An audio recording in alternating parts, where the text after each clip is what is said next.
तो आज हम लोग बिहार बोर्ड मैट्रिक परीक्षा 2023 को जो तैयारी है उसी का एक बैच है क्रांति बैच।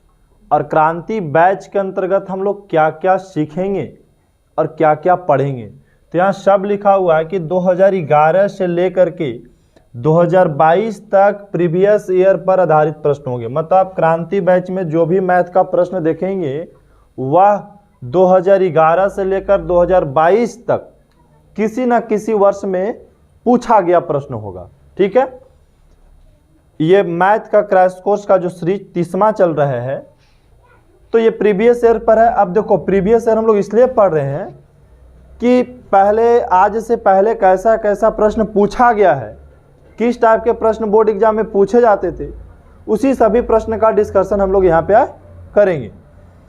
तो इसमें देखिए ऑब्जेक्टिव भी है और सब्जेक्टिव भी है। मतलब बहुत सारे जितना ऑब्जेक्टिव है उतना सब्जेक्टिव भी इसमें करवाएंगे हम आपको।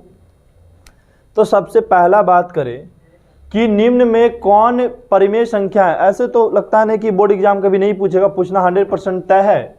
तो अगर आ जाए बाबू ऐसा सवाल कि इनमें से कौन जो है परिमेय संख्या है, कौन परिमेय संख्या है, तो देखिए √3 कौन सी संख्या है? अपरिमेय संख्या है बाबू। कौन संख्या है? अपरिमेय। आइए देखिए 4 जो इसे क्या है? परिमेय है। अरे भाई 4 जो इसे परिमेय है और जोड़ √5 क्या है? अपरिमेय। √5 क्या है? तो परिमेय और अपरिमेय के जोड़ने से क्या आता है? अपरिमेय आता है। क्या आता है बाबू? इसका मतलब ई भी क्या है? 4 + √5 क्या है? अपरिमेय है। √6 क्या है? अपरिमेय है। क्या है बाबू? अपरिमेय है। अब देखिए √2 से √2 कट गया तो क्या बचा? 2। तो 2 कौन सी संख्या है? परिमेय संख्या है। कौन संख्या है? परिमेय संख्या। अगर आपसे पूछा जाए कि बताइए कि निम्न में कौन परिमेय संख्या, तो ऑप्शन कौन सही होगा? बी वाला सही हो जाएगा। किसी को दिक्कत यहाँ पे? चलिए अगला प्रश्न आपका कह रहा है कि किसी धनात्मक पूर्णांक a तथा b के लिए a, b का मस्सा और a, b का लस्सा। तो बाबू यहाँ हमको बनाना होगा कि सर a, b का हमको सबसे पहले निकालना है लस्सा। क्या निकालना है? तो लस्सा के मतलब होता है लघुत्तम बाबू। तो a और b का लघुत्तम क्या होगा? a गुने b हो जाएगा। a गुने क्या हो जाएगा? b हो जाएगा। फिर बोला कि नहीं a और b का मस्सा का मतलब क्या बाबू? महत्तम। तो a और b के महत्तम क्या होगा? 1 होगा। क्या होगा? 1।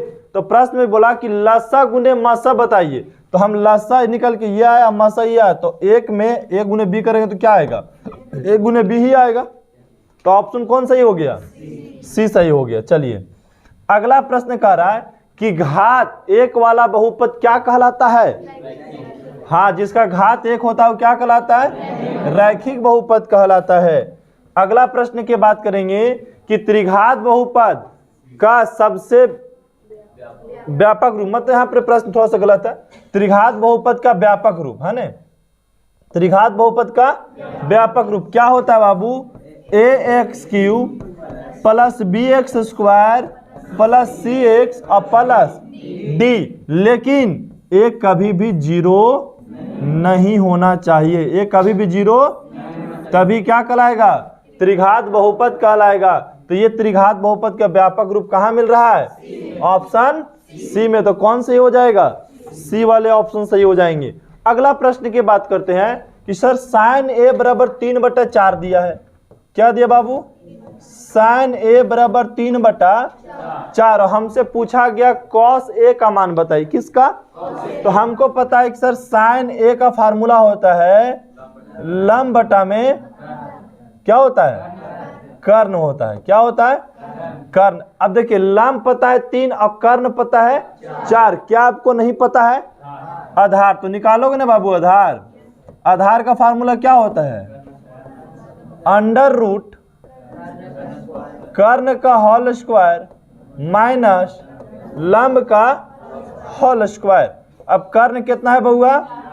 तो 4 का स्क्वायर कर दे, माइनस लंब कितना है? तो 3 का स्क्वायर कर देते। 4 चक्को 16, 3 तिया 16 में से 9 गया तो कितना 7 आ गया, कितना आ गया 7। तो आधार कितना हो गया 7। तो हमसे किसका मान पूछा गया था cos A के। तो cos A का फॉर्मूला क्या होता है आधार बटा में कर्ण होता है। तो आधार का मान कितना निकाल के लाए आप अंदर रूट 7, 7 नहीं अंदर रूट 7। तो कर्ण कितना ऑलरेडी दिया हुआ था 4। तो अंडर रूट 7/4 कहाँ मिल रहा है डी में। तो इसका सही उत्तर क्या हो जाएगा जी हो जाएगा। बात आ रहा है समझ में सबको। चलिए अगला प्रश्न की ओर हम लोग चलते हैं। कह रहा है सर tan A बराबर क्या होगा। फार्मूला बताना है बाबू कि tan A बराबर क्या होगा cot 90 डिग्री माइनस A होता है। cot 90 डिग्री माइनस A होता है। कौन हो गया A वाले ऑप्शन सही हो गया। अब कहता है किसी बिंदु की x अक्ष से दूरी, किसी बिंदु की x अक्ष से दूरी वह बिंदु क्या कहलाती है कोटि कहलाएगी। x अक्ष से जो बिंदु दूरी होगी क्या कहलाएगी कोटि। y अक्ष से जो दूरी होगी क्या कहलाएगी भुज कहलाएगी। क्या कहलाएगी भुज कहलाएगी। अगला प्रश्न कहता है वृत्त का क्षेत्रफल का सूत्र क्या होता है, क्या होता है हाँ पाई आर स्क्वायर जो होता है बाबू ये वृत्त का क्षेत्रफल का फार्मूला होता है। और 2 पाई आर किसका फार्मूला होता है वृत्त का परिधि का होता है। किसका होता है वृत्त का परिधि का होता है। अगला प्रश्न है 11 नंबर वाला। कहता एक रैखिक समीकरण युग्म, एक रैखिक समीकरण युग्म है जिसका कोई हल नहीं होगा। जिसका कोई हल वह क्या कहलाता है जिसका कोई हल नहीं होता है बोलिए। जिसका कोई हल नहीं होता है वो क्या कहलाता है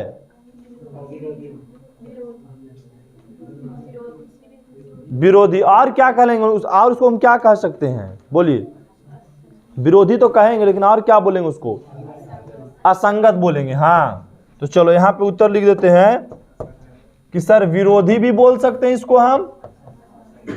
और क्या बोल सकते हैं असंगत बोल सकते हैं, असंगत बोल सकते हैं। tan 45 का मान कितना होता है 1 होता है। tan 45 का मान पूछे तो 1। अब एक और फार्मूला है सेक स्क्वायर a, यहाँ पे लिख देते हैं ना कॉसेक है। कॉसेक स्क्वायर a माइनस 1 का फार्मूला क्या होगा बोलो क्या होता है कॉट a होता है बाबू। क्या होता है कॉट स्क्वायर a होता है। पूछेगा कि कॉसेक स्क्वायर a माइनस 1 का फार्मूला कॉट स्क्वायर a। अब यहां देखिए 14 में तो tan बदल दीजिए 90 में से कितना घटाएं कि 26 चलावेगा तो 64 डिग्री। अब बटा में कॉट 64 डिग्री। बताइए इसका फार्मूला क्या होता है कॉट 64 डिग्री। अब बटा में कॉट 64 डिग्री कट गया तो 1। इसका मान पूछे तो कितना आ जाएगा 1 आ जाएगा। किसी को समझने में दिक्कत है 14 तक। चलिए 15 वाला देखेंगे। ये किसका सूत्र है बाबू, इस सूत्र को क्या कहते हैं हम 15 वाला बताइए। अंतः विभाजन क्या है अंतः विभाजन सूत्र है। अंतः विभाजन सूत्र है। कौन सा सूत्र है ये अंतः विभाजन। और बोल रहा है कि बिंदु P और Q के बीच की दूरी बताइए। एक बिंदु है जिसका नाम है P और दूसरा बिंदु का नाम है Q। P जो है x1, y1 और ये है x2, y2। और ये दोनों बिंदु के बीच के क्या पूछा हमसे दूरी। क्या पूछा गया दूरी पूछा गया। तो दूरी का फार्मूला होता है अंडर रूट क्या होता है x2 माइनस x1 का whole square y2 minus y1 का होल स्क्वायर। यही हो गया इसका आंसर। ठीक है तो यहाँ 16 प्रश्न अभी हम लोग देखें, किसी का दिक्कत नहीं। अगला प्रश्न हम लोग देखेंगे। कर अभाज्य गुणनखंड विधि से 96 और 404 का मसा निकालना है एवं उसकी सहायता से लसा भी ज्ञात करना है। अब देखो बाबू हम लोग पढ़े थे मसा निकालने के लिए यूक्लिड विभाजन एल्गोरिथम की सहायता से निकालते थे, लेकिन यहाँ पे ऐसा नहीं बोला गया है कि 96 और कितना का 404 का मसा निकालिए। कौन विधि से आप अभाज्य गुणनखंड विधि से। तो सबसे पहले 96 के यहाँ पे लिखेंगे और तोड़ेंगे हम लोग। 2 से लगाएंगे तो 48 को 2 से लगाएंगे तो 24 कितना से लगेगा 2 से कितना आएगा 12 कितना से लगेगा कितना आएगा 6 कितना से कितना आएगा, अब नहीं लगेगा। अब 404 को हम लोग लगाते हैं, कितना से 2 से कितना आएगा, 2 से 2 कितना से लगेगा, कितना आएगा 101 लगेगा, किसी से नहीं लगा क्योंकि अभाज्य संख्या है। ठीक है, अब हमको लिखना है यहाँ पे कि 96 बराबर 2 गुने 2 गुने 2 गुने 2 गुने 2 गुने 3। अब 404 बराबर 2 गुने 2 गुने 101 हमको निकालना है मस्सा। तो मस्सा जो दोनों में मिलता है उसको लिखते हैं, देखिए दोनों में मिल गया तो 1 2 उतार दिए, और एक और 2 भी मिल गया, इसको भी हम उतार दिए।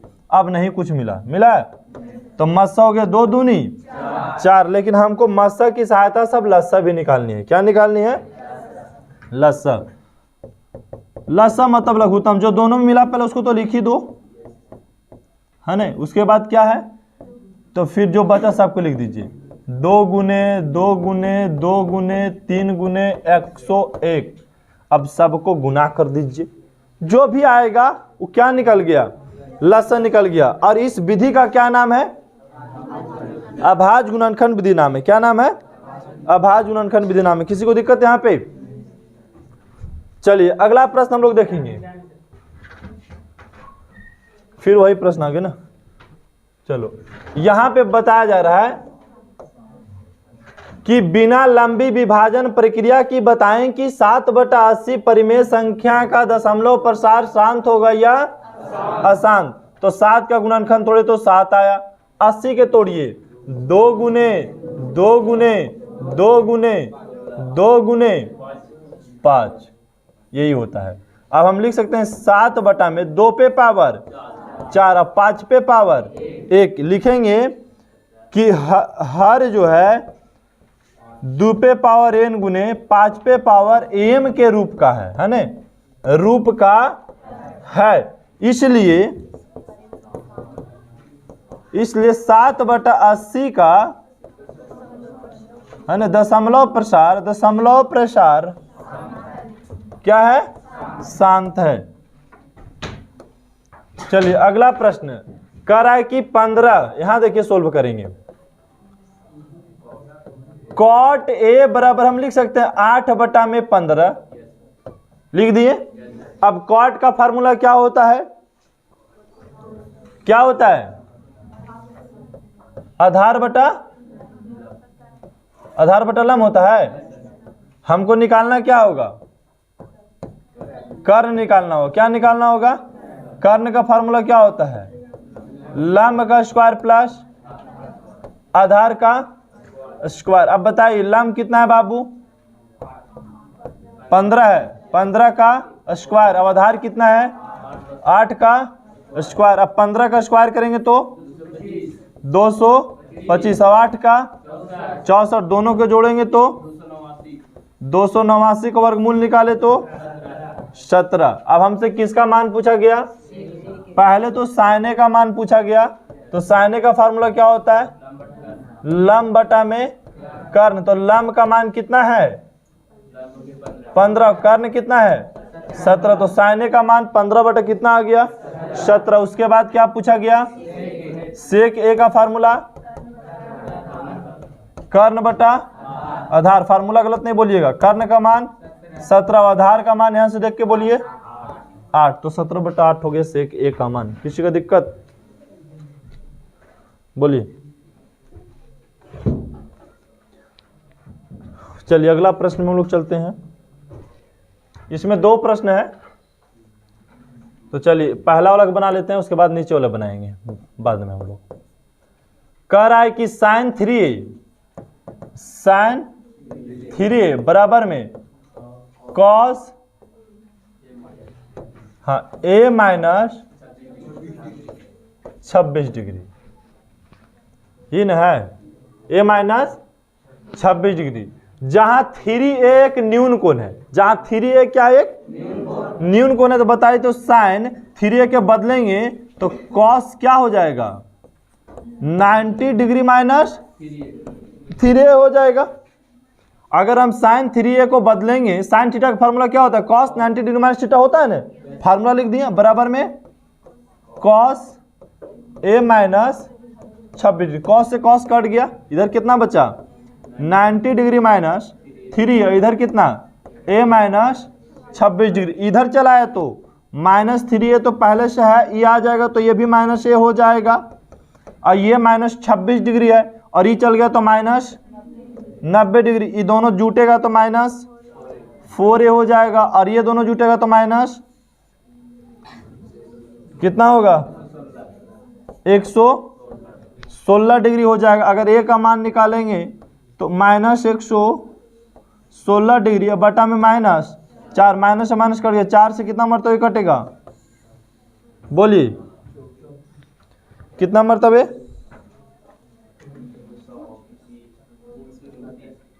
कितना मरतबे 29 मरतबे। तो बताइए a का मान कितना आ गया 29 डिग्री आ गया, हमसे a का मान ही पूछा गया था। किसी की दिक्कत a का मान समझने में?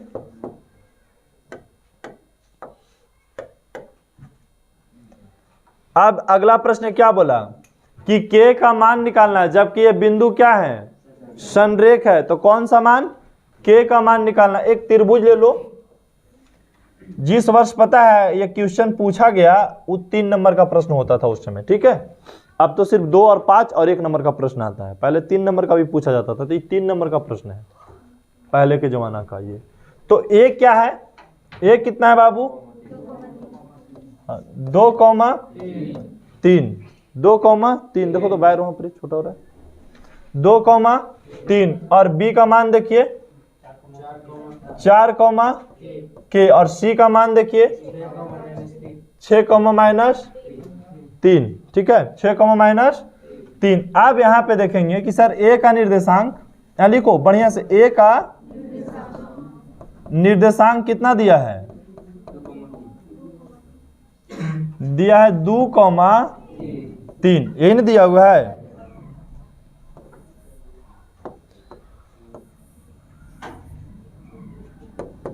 उसके बाद यहां लिखना है हमको b का निर्देशांक,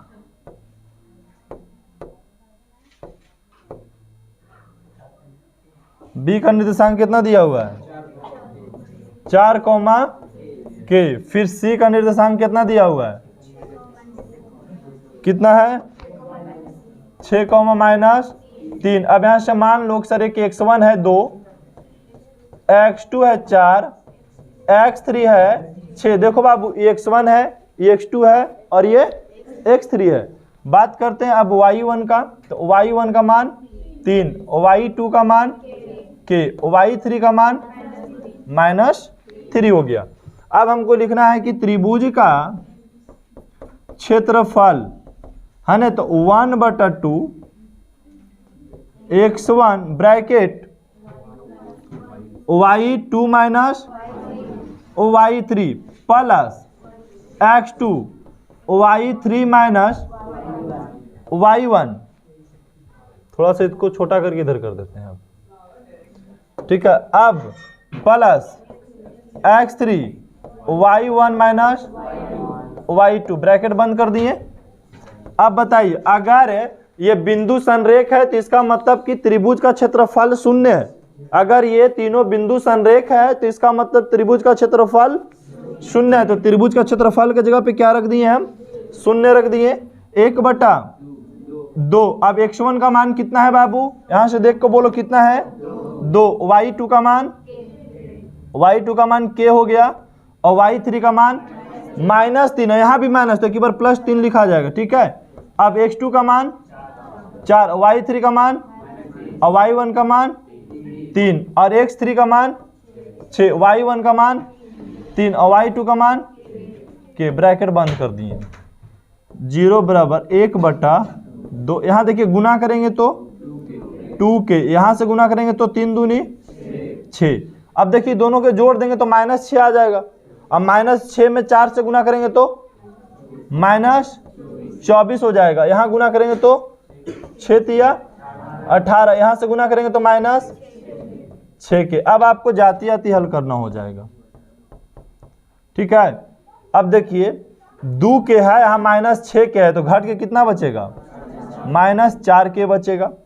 अब देखिए 18 और 6 कितना होता है 24, और 24 में से 24 गया तो ये पूरा कट गया, इधर कितना बचा -4 के बचा। अगर देखिए 2 में 0 से गुना करें इधर 0 हो जाएगा, इधर कितना बचा -4 के। अगर k को बट्टा में लाएंगे तो 0 बट्टा -4 बराबर में k, इसको भागा देंगे तो k का मान क्या आ गया, हमसे किसका मान पूछा गया था k का मान, और k का मान भी 0 आ गया। कहीं पे किसी को दिक्कत है तो बोलिए, बात है समझ में। चलिए अगला प्रश्न देखेंगे, त्रिभुज का क्षेत्रफल निकालना है। क्या करना है बाबू, हाँ तो आपको त्रिभुज एक बनाना होगा पहले, ए बी सी। ए का मान कितना है 1, -1 और बी का मान -4, और सी का मान -3, -5 है ना। अब यहां से हम क्या करते हैं, कुछ कॉपी ले लेते हैं, फास्ट में हो जाएगा। फार्मूला का कॉपी ले लेते हैं, ठीक है। इससे क्या हो, समय का बचत हो जाएगा फास्ट में।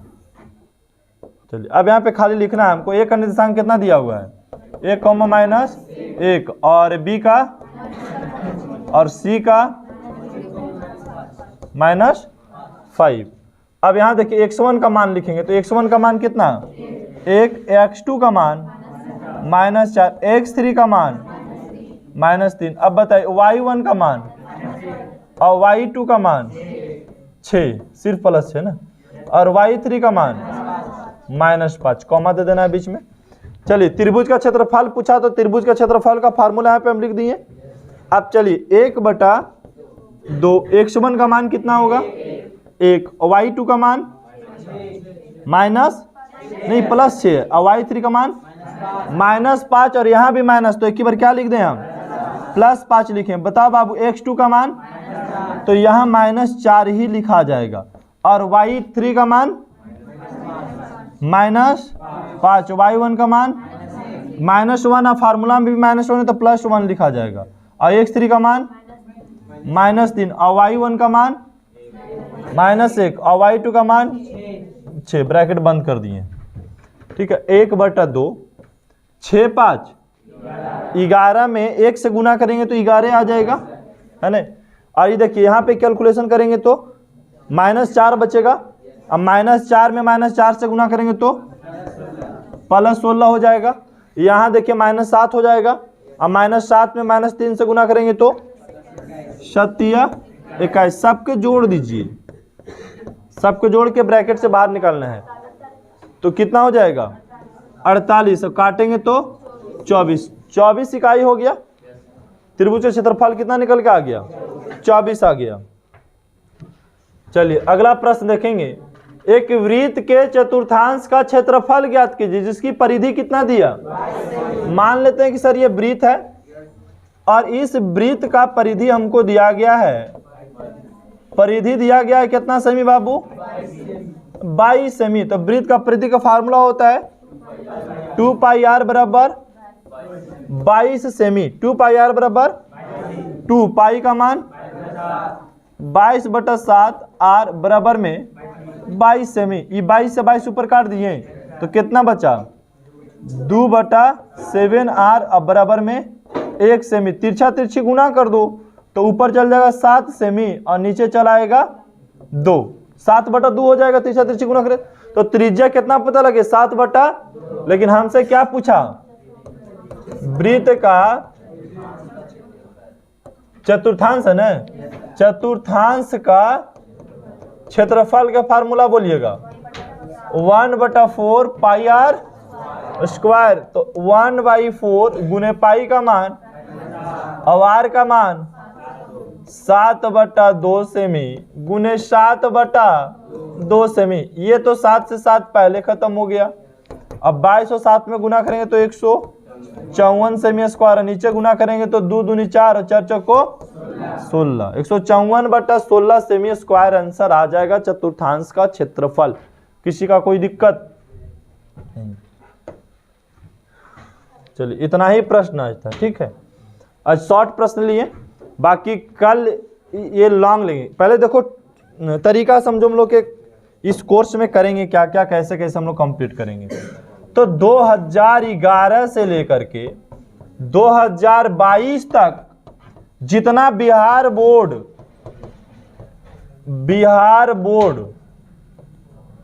प्रश्न पूछिए, क्वेश्चंस पूछा गया इसको द्वारा, ठीक है, सभी प्रश्न को देखेंगे, 2 स्टेप में देखेंगे। स्टेप 1, जैसे आज स्टेप 1 चला, कल स्टेप 2 चलेगा। स्टेप 1 में क्या होगा, ऑब्जेक्टिव और प्लस सब्जेक्टिव होगा, लेकिन शॉर्ट वाला होगा, है ना, शॉर्ट्स आएगा यहाँ पे, लेकिन यहां पे होगा सब्जेक्टिव। इसमें ऑब्जेक्टिव नहीं, कल ऑब्जेक्टिव नहीं आएगा, एक दिन बीच करके ऑब्जेक्टिव और शॉर्ट सब्जेक्टिव आएंगे, है ना। और यहां क्या आएगा, दूसरा दिन सब्जेक्टिव और प्लस ये तो शॉर्ट से यहां पे आएगा ही, प्लस लॉन्ग भी आएंगे, मतलब 5 नंबर वाले प्रश्न और 2 नंबर वाले, यहां से दोनों रहेगा। और ये जो मतलब बोल सकते हैं कि सर इसमें हम 1 नंबर वाले और 2 नंबर वाला प्रश्न देखेंगे, और इसमें हम 2 नंबर वाले और 5 नंबर वाला प्रश्न दोनों देखेंगे, ठीक है। तो कोई दिन भी होगा जो सेकंड होगा वो थोड़ा सा टफ होगा, बाकी पहला दिन इसका इजी आएगा, ठीक है। और जितना प्रश्न अभी हम लोग देखें सब प्रश्न